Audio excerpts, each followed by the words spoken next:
Hello guys, আসসালামু আলাইকুম রহমতুল্লাহ। আপনারা সবাই কেমন আছেন? আমি আলহামদুলিল্লাহ ভালো আছি।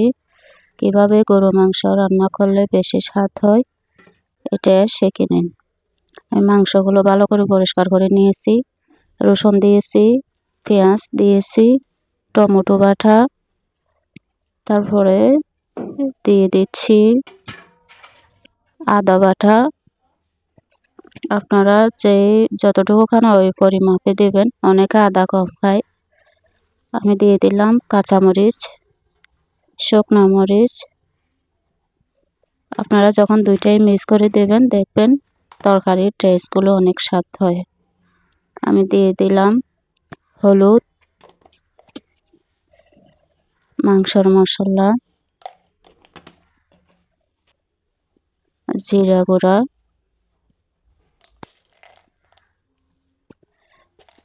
এলাচ দিয়ে দিলাম, গোলমরিচ দিয়ে দিলাম, দালচিনি, তেজপাতা, লবণ, তেল দিয়ে দিচ্ছি। এটা আমি ভালো করে মাখবো। মশলাটা যেন ভালোভাবে চতুর্দিকে লেগে যায়, প্রত্যেকটা মাংসতে যেন মশলাটা লাগে। এখানে কোনো পানি এড করব না। আমি আমার হাতটা ধুয়ে অল্প পানি দেব।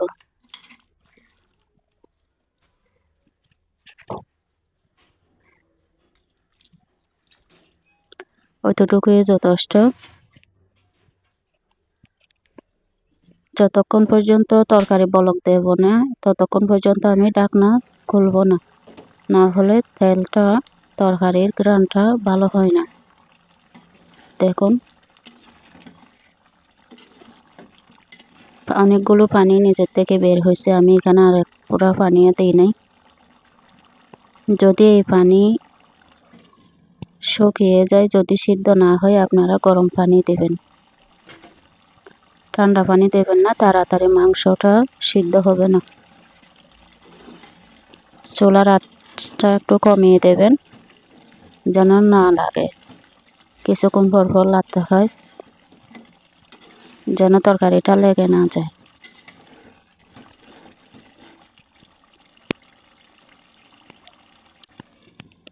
আমি আর একটু সিদ্ধ করব। 5 মিনিট পর আবার ফিরে আসলাম। দেখতে পাচ্ছেন তরকারি সিদ্ধ হয়ে গেছে আমার। যারা তরকারিতে, মাংসতে কোনো তরকারি দেবেন না, অতটুকুই হলে হবে। আমি একটু গরম পানি দিয়ে দিয়েছি, আমার তরকারিটা সিদ্ধ হয় না।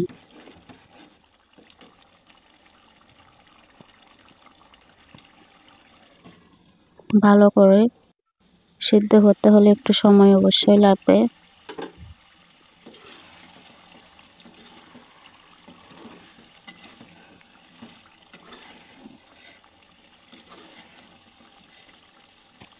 দেখতে পাচ্ছেন তরকারিগুলো একটু ঘন হয়েছে, আটালো আটালো হয়েছে। যারা ফরসায় রান্না করে খেতে চান, তাদের আর এখানে কোনো সরকা দেওয়ার কোনো দরকার নাই। আমি সরকা দেব। আলু দিয়ে দিয়েছি সিদ্ধ করে, ভাঙা ভাঙা করে। আরও তরকারি একটু ঘন হয়। আমি যখন তরকারি রান্না করি, আমার ছেলেরা প্রথমে মাংস খুঁজে না, প্রথমে খুঁজে আলু। তাই আমার আলু দিতে হয় বাচ্চাদের জন্য।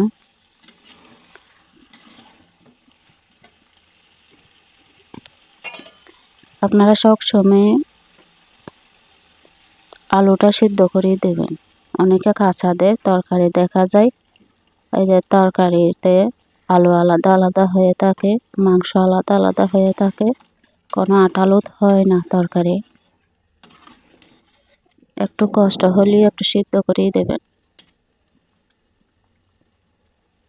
আমি অতটুকু সরকা দিয়েছি, আর একটু লবণ দিয়েছি।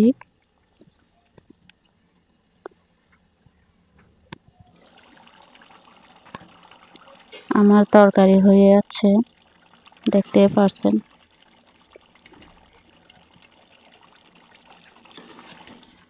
অনেকে বাদাম বাটা দেয়, নারকেল বাটা দেয়।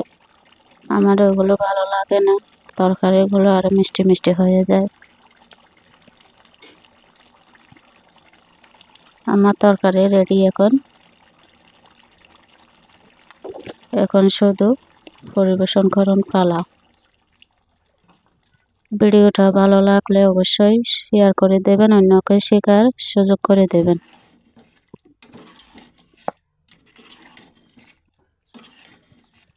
সরকা এমনিতে শুকিয়ে গেছে, দেখতেও পাচ্ছেন আটালো হয়েছে আমার তরকারি। সবাই ভালো থাকবেন, সুস্থ থাকবেন। আল্লাহ হাফেজ। আসসালামু আলাইকুম রহমতুল্লাহ।